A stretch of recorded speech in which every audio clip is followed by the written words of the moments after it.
East administrators implemented new safety procedures on March 3rd that caused major changes in student parking policies, including the closing of the ban lot for all students and parents. This has raised concerns with students over several things, such as the number of spots available and the efficiency, safety, and logistics of arriving at East. We're not really worried about space-wise from the number of spaces because basically the entire second half of the south lot is usually unoccupied. And so there should be plenty of spaces still, but if we notice any erratic parking or driving still, then there would be consequences and follow-up. Making the ban lot staff only means that East students must always enter through door 1.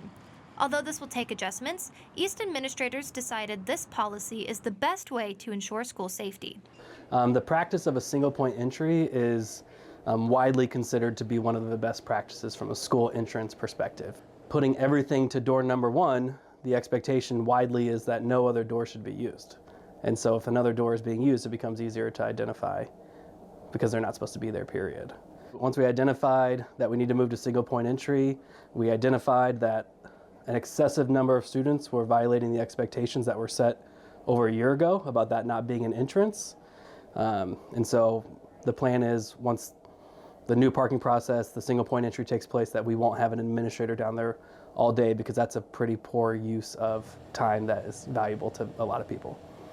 Even though it is new for students, single point entry has been a multi-year BCSC objective with school safety as the focus. That the general practice and the expectation is to get to the point of single point entry. We're literally designing an elementary school around that.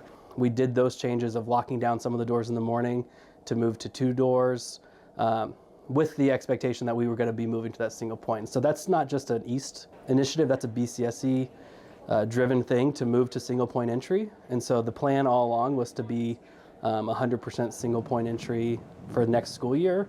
But we decided delaying it in the name of convenience didn't make the most sense. At the end of the day, this boils down to student convenience and student safety.